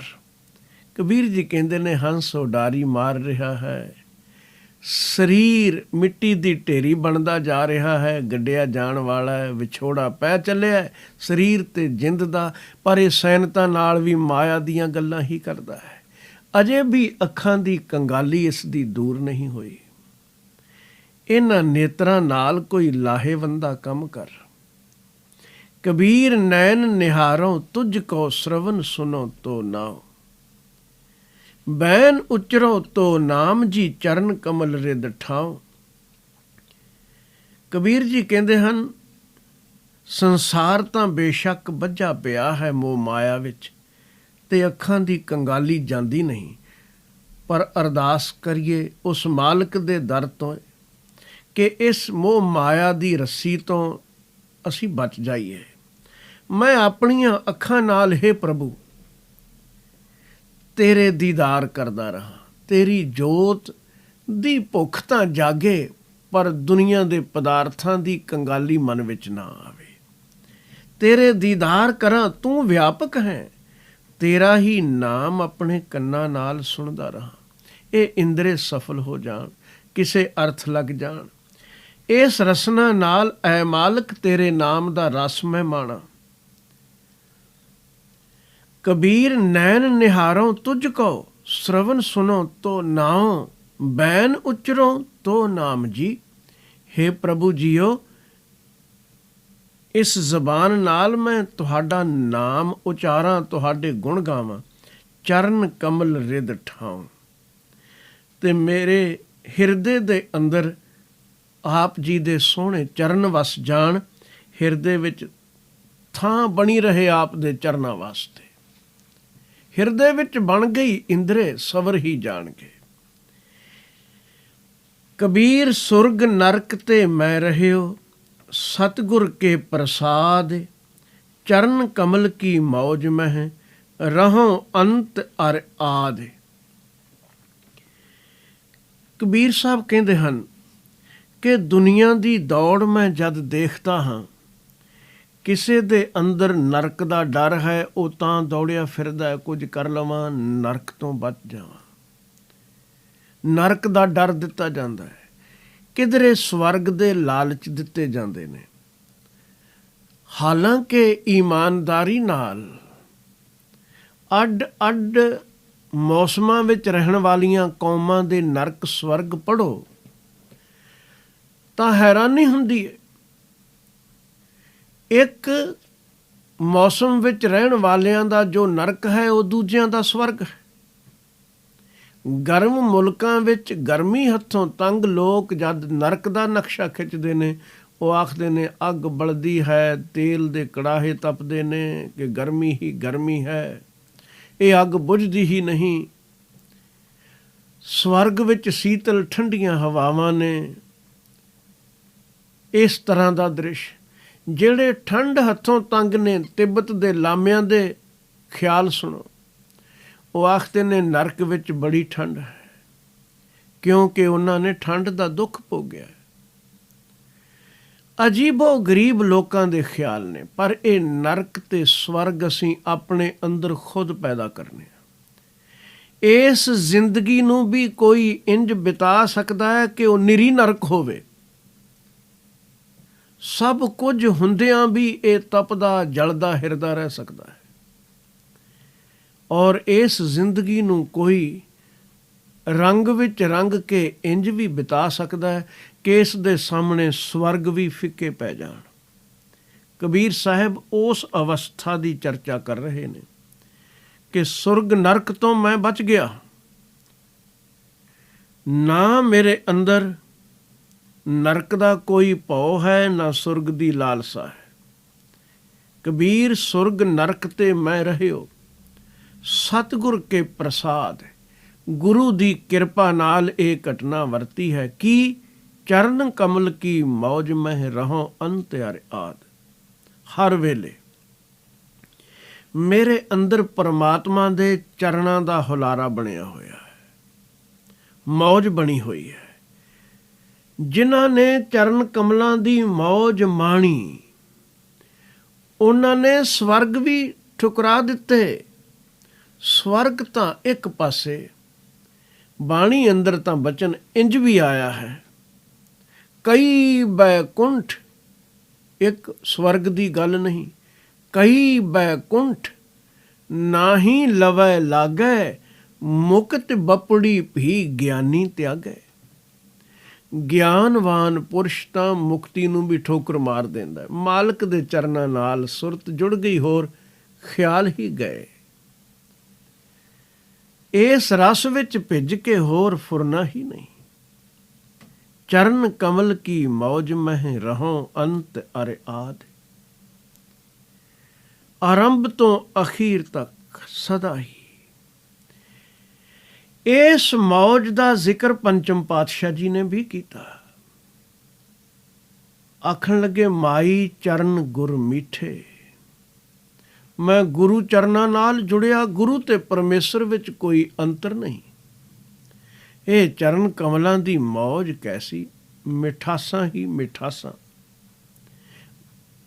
ਵੱਡਾ ਭਾਗ ਦੇਵੈ ਪਰਮੇਸ਼ਰ, ਕੋਟ ਫਲਾ ਦਰਸ਼ਨ ਗੁਰ ਡੀਠੇ। ਪ੍ਰਭੂ ਨੇ ਕਿਰਪਾ ਕਰਕੇ ਦਾਤ ਬਖਸ਼ੀਏ ਤੇ ਗੁਰੂ ਦੇ ਦਰਸ਼ਨਾਂ ਵਿੱਚ ਕਰੋੜਾਂ ਫਲ, ਕਰੋੜਾਂ ਵੀ ਇੱਕ ਗਿਣਤੀ ਪ੍ਰਚਲਿਤ ਗਿਣਤੀ ਨੂੰ ਲਿਆ ਗਿਆ ਹੈ, ਕੋਈ ਅੰਤ ਹੀ ਨਹੀਂ। ਚਰਨ ਕਮਲ ਕੀ ਮੌਜ ਮਹਿ ਰਹੋ ਅੰਤ ਅਰ ਆਦ। ਗੁਰੂ ਅਰਜਨ ਦੇਵ ਮਹਾਰਾਜ ਜੀ ਨੇ ਸ੍ਰੀ ਰਾਗ ਅੰਦਰ ਇੱਕ ਬਚਨ ਲਿਖਿਆ ਹੈ, ਚਰਨ ਕਮਲ ਸਿਉ ਪ੍ਰੀਤ ਰੀਤ ਸੰਤਨ ਮਨ ਆਵੇ ਜੀਓ ਦੁਤੀਆ ਭਾਉ ਬੇਪ੍ਰੀਤ। ਜਿਹੜੀ ਦੂਜੀ ਪ੍ਰੀਤ, ਦੂਜਾ ਭਾਉ ਹੈ, ਉਹ ਉਲਟੀ ਪ੍ਰੀਤੀ ਹੈ। ਇਸ ਵਿੱਚ ਨੀਤੀ ਤੋਂ ਉਲਟ ਕੰਮ ਨੇ, ਕੁਕਰਮ ਨੇ ਦੂਜੀ ਪ੍ਰੀਤ ਵਿੱਚ। ਇਸ ਲਈ ਪ੍ਰਭੂ ਦੇ ਪਿਆਰਿਆਂ ਨੂੰ ਉਹ ਭਾਉਂਦੀ ਹੀ ਨਹੀਂ। ਇੱਕ ਹਰੀ ਪ੍ਰੀਤ ਹੀ ਉਹਨਾਂ ਨੂੰ ਭਾਉਂਦੀ ਹੈ, ਚੰਗੀ ਲੱਗਦੀ ਹੈ। ਚਰਨ ਕਮਲ ਸਿਉ ਪ੍ਰੀਤ ਰੀਤ ਸੰਤਨ ਮਨ ਆਵੇ ਜੀਓ ਦੁਤੀਆ ਭਾਉ ਬੇਪ੍ਰੀਤ ਅਨੀਤ ਦਾਸਾਂ ਨਹਿ ਭਾਵੇ ਜੀਓ। ਦਾਸਾਂ ਨਹਿ ਭਾਵੇ ਬਿਨ ਦਰਸਾਵੇ ਇੱਕ ਖਿਨ ਧੀਰਜ ਕਿਉਂ ਕਰੇ। ਉਹ ਮਾਲਕ ਦੇ ਦੀਦਾਰ ਤੋਂ, ਉਸ ਦੇ ਰਸ ਤੋਂ ਇੱਕ ਪਲ ਲਈ ਵੀ ਟੁੱਟ ਕੇ ਧੀਰਜ ਨਹੀਂ ਧਰਦੇ, ਸਦਾ ਦਾ ਰਸ ਮਾਣਦੇ ਹਨ। ਨਾਮ ਬਿਹੂਨਾ ਤਨ ਮਨ ਹੀਨਾ ਜਲ ਬਿਨ ਮਛਲੀ ਜਿਉਂ ਮਰੈ। ਜਿਵੇਂ ਮੱਛੀ ਪਾਣੀ ਬਿਨ ਪ੍ਰਾਣ ਤਿਆਗ ਦੇਗੀ, ਮਰ ਜਾਏਗੀ, ਜ਼ਿੰਦਾ ਨਹੀਂ ਰਹੇਗੀ, ਇਉਂ ਭਗਤ ਪਰਮਾਤਮਾ ਤੋਂ ਟੁੱਟਣਾ ਮੌਤ ਜਾਣਦਾ ਹੈ। ਉਸ ਪ੍ਰੀਤ ਵਿੱਚ ਲੀਨ ਹੋ, ਚਰਨਾਂ ਨਾਲ ਜੁੜ, ਇੱਕ ਰਸ ਤੇ ਰੰਗ ਵਿੱਚ ਮਗਨ ਹੈ ਮਾਇਰੀ ਮਨ ਮੇਰੋ ਮਤਵਾਰੋ। ਪੇਖ ਦਇਆਲ ਆਨੰਦ ਸੁਖ ਪੂਰਨ ਹਰ ਰਸ ਰਪਿਓ ਖੁਮਾਰੋ। ਇਹ ਇੱਕ ਖੁਮਾਰੀ ਚੜੀ ਹੋਈ ਹੈ ਇਸ ਨੂੰ। ਇਹ ਖੁਮਾਰੀ ਨਿਰਮਲਤਾ ਨਾਲ ਭਰੀ ਹੋਈ ਕਿ ਫਿਰ ਕਾਲਖ ਵਿਕਾਰ ਦੀ ਲੱਗੇ ਹੀ ਨਾ। ਨਿਰਮਲ ਭਏ ਊਜਲ ਜਸ ਗਾਵਤ ਬਹੁਰ ਨ ਹੋਵਤ ਕਾਰੋ। ਚਰਨ ਕਮਲ ਸਿਉ ਡੋਰੀ ਰਾਚੀ ਭੇਟਿਓ ਪੁਰਖ ਅਪਾਰੋ। ਮਿਲਾਪ ਹੋ ਗਿਆ, ਮਾਲਕ ਨੇ ਬਾਂਹ ਪਕੜ ਲਈ, ਬਸ ਸਹਾਰਾ ਮਿਲ ਗਿਆ। ਕਰ ਗਹਿ ਲੀਨੇ ਸਰਬਸ ਦੀਨੇ ਦੀਪਕ ਭਇਓ ਉਜਾਰੋ। ਨਾਨਕ ਨਾਮ ਰਸ ਕਿ ਬੈਰਾਗੀ ਕੁਲਹਿ ਸਮੂਹਾਂ ਤਾਰੋ। ਆਪ ਤੇ ਐਸਾ ਪੁਰਸ਼ ਤਰਦਾ ਹੈ, ਉਸ ਦੀਆਂ ਕੁਲਾਂ ਵੀ ਤਰ ਜਾਂਦੀਆਂ ਨੇ। ਉਹ ਰੰਗ ਦੂਰ ਤੱਕ ਚੱਲਦਾ ਰਹਿੰਦਾ ਹੈ। ਚਰਨ ਕਮਲ ਕੀ ਮੌਜ ਮਹਿ ਰਹੋ ਅੰਤ ਅਰ ਆਦ। ਕਬੀਰ ਸਾਹਿਬ ਕਹਿੰਦੇ ਹਨ, ਸਦਾ ਸਦਾ, ਹਮੇਸ਼ਾ ਹਮੇਸ਼ਾ ਪ੍ਰਭੂ ਦੇ ਚਰਨ ਕਮਲਾਂ ਨਾਲ ਸੁਰਤ ਜੁੜੀ ਹੋਈ ਹੈ। ਨਾ ਮੈਨੂੰ ਸਵਰਗ ਦਾ ਕੋਈ ਲਾਲਚ ਹੈ, ਨਾ ਨਰਕ ਦਾ ਕੋਈ ਡਰ ਹੈ। ਅਗਲੇ ਸ਼ਲੋਕ ਵਿੱਚ ਕਹਿੰਦੇ ਨੇ, ਇਸ ਮਸਤੀ ਨੂੰ, ਇਸ ਮੌਜ ਨੂੰ, ਇਸ ਆਨੰਦ ਨੂੰ ਜੇ ਕੋਈ ਆਖੇ ਮੈਂ ਬਿਆਨ ਕਰ ਸਕਾਂ ਤਾਂ ਮੇਰੇ ਲਈ ਬੜੀ ਵੱਡੀ ਮੁਸ਼ਕਿਲ ਦੀ ਗੱਲ ਹੋਵੇਗੀ। ਕਿਉਂਕਿ ਬਿਆਨ ਵਖਿਆਨ ਕਰਨਾ ਪੈਂਦਾ ਹੈ ਦੁਨੀਆ ਦੀ ਸ਼ਬਦਾਵਲੀ ਵਿੱਚ। ਬਿਆਨ ਦਾ ਮੁੱਲ ਅਰਥ ਤਾਂ ਹੈ ਜੇ ਉਸ ਲੈਵਲ 'ਤੇ ਕੀਤਾ ਜਾਏ ਜਿਸ ਲੈਵਲ 'ਤੇ ਜਿਸ ਨੂੰ ਸੁਣਾਇਆ ਜਾ ਰਿਹਾ ਹੈ ਉਹ ਸਮਝ ਸਕੇ। ਮਿਸਾਲਾਂ ਵੀ ਉਹ ਦੇਣੀਆਂ ਪੈਂਦੀਆਂ ਨੇ। ਜੇ ਟੋਟਲੀ ਉੱਥੇ ਰਹੇ ਉਪਦੇਸ਼ ਵਿੱਚ, ਉਪਦੇਸ਼ਕ ਨੂੰ ਬੜੀ ਇੱਕ ਮੁਸ਼ਕਿਲ ਆਉਂਦੀ ਹੈ। ਜੇ ਟੋਟਲੀ ਉੱਥੇ ਹੈ ਜਿੱਥੇ ਸਰੋਤਾ ਹੈ, ਉਸ ਤੋਂ ਉੱਪਰ ਦੀ ਕੋਈ ਬਾਤ ਨਹੀਂ, ਤਾਂ ਫਿਰ ਉਪਦੇਸ਼ ਦਾ ਕੋਈ ਅਰਥ ਨਹੀਂ। ਜੇ ਸਰੋਤੇ ਦੇ ਲੈਵਲ ਦੀ ਕੋਈ ਗੱਲ ਨਹੀਂ ਤਾਂ ਉਹ ਸਮਝ ਨਾ ਸਕੇਗਾ। ਭਗਤਾਂ ਸਾਹਮਣੇ ਇਹ ਬੜੀ ਅੜਚਣ ਆਉਂਦੀ ਰਹੀ। ਇਸ ਲਈ ਉਪਦੇਸ਼ ਵਿੱਚ ਲਫ਼ਜ਼ ਵਰਤੇ ਗਏ ਸਰੋਤੇ ਦੇ ਮਿਆਰ ਦੇ, ਸਬਕ ਦਿੱਤਾ ਗਿਆ ਬੁਲੰਦੀਆਂ ਵੱਲ ਲੈ ਜਾਣ ਵਾਲਾ, ਹੋਰ ਉਤਾਂ ਉੱਠ ਸਕੇ। ਚਰਨ ਕਮਲਾਂ ਦੀ ਮੌਜ ਜੋ ਕਬੀਰ ਜੀ ਨੇ ਮਾਣੀ, ਉਸ ਦਾ ਬਿਆਨ ਕੀਤਾ ਜਾਏ ਤਾਂ ਸਾਡੇ ਅੰਦਰ, ਸੁਣਨ ਵਾਲਿਆਂ ਅੰਦਰ ਕੋਈ ਭਾਵਨਾ ਜਾਗੇਗੀ ਕਿ ਇਸ ਰਸ ਨੂੰ ਅਸੀਂ ਵੀ ਮਾਣੀਏ। ਉਪਦੇਸ਼ ਦਾ ਇਹੀ ਤਾਂ ਮਤਲਬ ਹੈ। ਲੇਕਿਨ ਸਾਡਾ ਅਨੁਭਵ ਹੈ ਜਹਾਨ ਦਾ, ਭਗਵਾਨ ਦਾ ਨਹੀਂ, ਸੰਸਾਰ ਦਾ ਹੈ, ਨਿਰੰਕਾਰ ਦਾ ਨਹੀਂ। ਭਗਤ ਜੀ ਬਿਆਨ ਕਿਵੇਂ ਕਰਨ? ਉਹਨਾਂ ਨੇ ਸਾਨੂੰ ਰਸ ਦੇਣ ਦੀ ਕੋਸ਼ਿਸ਼ ਜ਼ਰੂਰ ਕੀਤੀ ਹੈ, ਲੇਕਿਨ ਇਹ ਦੱਸਦਿਆਂ ਕਿ ਜੋ ਮੈਂ ਬਿਆਨ ਕਰ ਰਿਹਾ ਹਾਂ ਇਹ ਸੰਪੂਰਨ ਕਥਾ ਨਹੀਂ।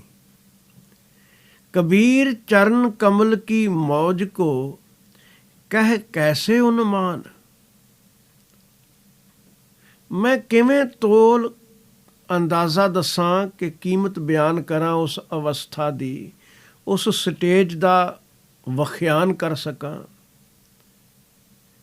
ਕਹਿਬੇ ਕੋ ਸੋਭਾ ਨਹੀਂ ਦੇਖਾ ਹੀ ਪ੍ਰਵਾਨ। ਅਸਲ ਵਿੱਚ ਕਹਿਆ ਹੋਇਆਂ ਪੂਰਾ ਬਿਆਨ ਕੀਤਾ ਨਹੀਂ ਜਾ ਸਕਣਾ। ਉਸ ਮਾਲਕ ਦੇ ਚਰਨ ਕਮਲਾਂ ਵਿੱਚ ਟਿਕੇ ਰਿਆਂ ਜੋ ਮਸਤੀ ਹੈ, ਜੋ ਆਨੰਦ ਹੈ, ਉਸ ਦਾ ਕੋਈ ਅਨੁਮਾਨ, ਅੰਦਾਜ਼ਾ ਨਹੀਂ ਦੱਸ ਸਕਦਾ। ਇਹ ਰਸਨਾ ਪੂਰਨ ਤੌਰ 'ਤੇ ਉਸ ਦਾ ਬਿਆਨ ਨਹੀਂ ਕਰ ਸਕਦੀ। ਇਹ ਤਾਂ ਉਸ ਆਨੰਦ ਨੂੰ ਮਾਣਿਆ ਹੀ ਪਤਾ ਲੱਗਦਾ ਹੈ ਕਿ ਉਹ ਕੈਸਾ ਹੈ। ਇਸ ਵਿੱਚ ਵੀ ਇਹ ਗੱਲ ਕਹਿ ਕੇ ਕਿ ਮਾਣਿਆ ਹੀ ਪਤਾ ਲੱਗਦਾ ਹੈ, ਕਬੀਰ ਜੀ ਅਸਲੀ ਉਪਦੇਸ਼ ਦੇ ਗਏ ਕਿ ਐ ਸੁਣਨ ਵਾਲੇ ਜਿੱਥੇ ਤੂੰ ਖੜੋਤਾ ਹੈ, ਇੱਥੋਂ ਦੀ ਸ਼ਬਦਾਵਲੀ ਉੱਥੇ ਫਿੱਟ ਨਹੀਂ ਬੈਂਦੀ। ਥੋੜਾ ਉਦਮ ਕਰ, ਹੋਰ ਉੱਚਾ ਉੱਠ। ਤੂੰ ਖੁਦ ਮਾਣ ਕੇ ਉਸ ਸਵਾਦ ਨੂੰ ਜਾਣ। ਇਹ ਮਾਣਿਆ ਹੀ ਜਾਣਨ ਵਾਲਾ ਹੈ। ਮੈਂ ਮਾਣਿਆ ਹੈ ਪਰ ਬਿਆਨ ਨਹੀਂ ਕਰ ਸਕਦਾ ਪੂਰਨ ਤੌਰ 'ਤੇ। ਇਹ ਗੂੰਗੇ ਦੀ ਮਠਿਆਈ ਵਾਲੀ ਕਹਾਣੀ ਹੈ। ਜਿਸ ਨੇ ਮਠਿਆਈ ਖਾਧੀ ਹੈ, ਸਵਾਦ ਮਾਣਿਆ, ਚਿੱਤ ਵੀ ਚਾਹੁੰਦਾ ਦੱਸਾਂ ਪਰ ਉਸ ਪਾਸ ਲਫ਼ਜ਼ ਨਹੀਂ। ਉਹ ਜੋ ਵੀ ਬਿਆਨ ਕਰੇਗਾ ਉਸ ਦੀ ਮੁਸਕਰਾਹਟ ਕੁਝ ਦੱਸੇਗੀ, ਚਿਹਰੇ ਦੀ ਰੌਣਕ ਕੁਝ ਦੱਸੇਗੀ, ਉਹ ਸਾਰੇ ਇਸ਼ਾਰੇ ਹੀ ਹੋਣਗੇ। ਰੱਬੀ ਅਨੁਭਵ ਦੀ ਮਸਤੀ ਭਗਤਾਂ ਨੇ ਇਸ਼ਾਰਿਆਂ ਦੇ ਰੂਪ ਵਿੱਚ ਹੀ ਬਿਆਨ ਕੀਤੀ ਹੈ ਤੇ ਪ੍ਰੇਰਨਾ ਦਿੱਤੀ ਹੈ, ਆਪ ਇਸ ਰਸ ਨੂੰ ਮਾਣੋ। ਕਹਿਬੇ ਕੋ ਸੋਭਾ ਨਹੀਂ ਦੇਖਾ ਹੀ ਪ੍ਰਵਾਨ। ਕਹਿਣ ਨਾਲ ਗੱਲ ਨਹੀਂ ਬਣਦੀ ਏ, ਮਾਣਿਆ ਹੀ ਤਸੱਲੀ ਹੁੰਦੀ ਏ। 122ਵੇਂ ਸ਼ਲੋਕ ਅੰਦਰ ਕਬੀਰ ਜੀ ਕਹਿੰਦੇ ਨੇ, ਜੇ ਮੈਂ ਦੇਖ ਕੇ, ਪਹਿਲੀ ਗੱਲ ਹੈ ਕਹਿ ਨਹੀਂ ਸਕਦਾ, ਪੂਰਨ ਤੌਰ 'ਤੇ ਬਿਆਨ ਕਰਨ ਤੋਂ ਪਰੇ ਹੈ। ਜੋ ਕੁਝ ਮੈਂ ਕਹਾਂ, ਜਿੰਨੀ ਦੇਰ ਸੁਣਨ ਵਾਲੇ ਨੇ ਖੁਦ ਉਸ ਰਸ ਨੂੰ ਕੁਝ ਮਾਣਿਆ ਨਹੀਂ, ਓਨੀ ਦੇਰ ਉਹਦਾ ਚਿੱਤ ਨਹੀਂ ਪਤੀਜਣਾ। ਬੜੇ ਲੋਕ ਨੇ ਜੋ ਆਖਦੇ ਨੇ ਧਾਰਮਿਕ ਚਰਚਾ ਐਵੇਂ ਗੱਲਾਂ ਬਾਤਾਂ ਨੇ, ਨਾ ਮਾਣਿਆ ਹੈ, ਨਾ ਜਾਣਿਆ ਹੈ, ਨਾ ਮਾਨਣ ਜਾਣਨ ਦੀ ਇੱਛਾ ਹੈ। ਇੰਨਾ ਕਹਿ ਕੇ ਉਹ ਆਪਣੇ ਰਾਹੇ ਤੁਰ ਜਾਂਦੇ ਨੇ। ਭਾਵੇਂ ਜੀਵਨ ਬੇਕਾਰ ਹੀ ਕਿਉਂ ਨਾ ਲੰਘ ਜਾਏ, ਲੇਕਿਨ ਉਧਰ ਮੁੜ ਗਏ। ਕਬੀਰ ਜੀ ਕਹਿੰਦੇ ਨੇ, ਕੇਵਲ ਆਖਣ ਨਾਲ ਕਿਸੇ ਦਾ ਚਿੱਤ ਕਿਵੇਂ ਪਤੀਜੇ, ਇਹ ਵੀ ਬੜੀ ਮੁਸ਼ਕਿਲ ਹੈ। ਕਬੀਰ ਦੇਖ ਕੇ ਕਿਹ ਕਹੋਂ, ਕਹੇ ਨਾ ਕੋ ਪਤੀ ਆਏ। ਮੇਰੇ ਕਹਿਣ ਨਾਲ, ਇਸ ਇਸ਼ਾਰੇ ਤੋਂ ਕੋਈ ਕਿਵੇਂ ਤਸੱਲੀ ਲੈ ਲਵੇ। ਦੁਨੀਆ ਦੇ ਪਦਾਰਥਾਂ ਨਾਲ ਮੈਂ ਪਰਮਾਤਮਾ ਦੀ ਤੁਲਨਾ ਨਹੀਂ ਕਰ ਸਕਦਾ। ਇਹ ਤਾਂ ਮਾਨਣ ਦੀ ਕਹਾਣੀ ਹੈ। ਹਰ ਜੈਸਾ ਤੈਸਾ ਉਹੀ, ਰਹੋ ਹਰਖ ਗੁਣ ਗਾਏ। ਕਬੀਰ ਜੀ ਕਹਿੰਦੇ ਨੇ, ਪਰਮਾਤਮਾ ਵਰਗਾ ਤਾਂ ਫਿਰ ਕੇਵਲ ਪਰਮਾਤਮਾ ਹੀ ਹੈ। ਮੈਂ ਤਾਂ ਇੰਨਾ ਹੀ ਕਹਿ ਸਕਦਾ ਕਿ ਉਸ ਦੇ ਗੁਣ ਗਾ ਗਾ ਕੇ ਮੈਂ ਇੱਕ ਮਸਤੀ ਮੌਜ ਵਿੱਚ ਟਿਕ ਗਿਆ। ਫਿਰ ਵੀ ਉਪਦੇਸ਼ ਦੇ ਗਏ। ਇਹ ਵੀ ਦੱਸ ਦਿੱਤਾ ਕਿ ਬਿਆਨ ਤੋਂ ਪਰੇ ਹੈ। ਇਹ ਵੀ ਦੱਸ ਦਿੱਤਾ ਕਿ ਸੰਸਾਰ ਦੀ ਕੋਈ ਐਸੀ ਚੀਜ਼ ਨਹੀਂ ਜਿਸ ਨੂੰ ਬਰਾਬਰ ਰੱਖ ਕੇ ਤੁਲਨਾ ਕੀਤੀ ਜਾ ਸਕੇ। ਇਹ ਮਾਨਣ ਦੀ ਕਹਾਣੀ ਹੈ, ਮਾਣ ਕੇ ਹੀ ਜਾਣਿਆ ਜਾ ਸਕਦਾ ਹੈ। ਪਰ ਨਾਲ ਉਪਦੇਸ਼ ਦੇ ਗਏ, ਮੈਂ ਤਾਂ ਉਸ ਮਸਤੀ ਵਿੱਚ ਉਸ ਦੇ ਗੁਣ ਗਾ ਕੇ ਟਿਕਿਆ ਹੋਇਆ, ਤੁਸੀਂ ਵੀ ਗਾ ਲਓ। ਜੋ ਗਾਏਗਾ ਉਹ ਉਸ ਮਸਤੀ ਨੂੰ ਮਾਣੇਗਾ ਵੀ, ਜਾਣੇਗਾ ਵੀ। ਜਿਵੇਂ ਕਿਸੇ ਨੇ ਕੇਵਲ ਖੰਡ ਦੀ ਚਰਚਾ ਸੁਣ ਲਈ ਹੋਵੇ ਤੇ ਮੂੰਹ ਮਿੱਠਾ ਨਹੀਂ ਹੋ ਜਾਂਦਾ। ਨਾ ਖੰਡ ਖੰਡ ਆਖਿਆ ਮਿੱਠਾ ਹੁੰਦਾ, ਖਾਣੀ ਪਏਗੀ। ਇਸ ਰੱਬੀ ਅਨੁਭਵ ਵਿੱਚੋਂ ਵੀ ਖੁਦ ਗੁਜ਼ਰਨਾ ਪੈਂਦਾ ਹੈ। ਵਾਹਿਗੁਰੂ ਜੀ ਕਿਰਪਾ ਕਰਨ, ਇਹ ਉਪਦੇਸ਼ ਦੇ ਇਸ਼ਾਰਿਆਂ ਤੋਂ ਸੇਧ ਲੈ ਕੇ ਅਸੀਂ ਉਸ ਰਸ ਨੂੰ, ਉਸ ਮੌਜ ਨੂੰ, ਉਸ ਮਸਤੀ ਨੂੰ ਮਾਣ ਸਕੀਏ। ਮਾਲਕ ਦੇ ਰੰਗ ਵਿੱਚ ਚਿੱਤ ਰੰਗਿਆ ਜਾਏ ਤੇ ਇਹ ਮਨੁੱਖਾ ਜਨਮ ਸਫਲ ਹੋ ਸਕੇ। ਭੁੱਲਾਂ ਖਿਮਾ ਕਰਨੀਆਂ। ਵਾਹਿਗੁਰੂ ਜੀ ਕਾ ਖਾਲਸਾ, ਵਾਹਿਗੁਰੂ ਜੀ ਕੀ ਫਤਿਹ।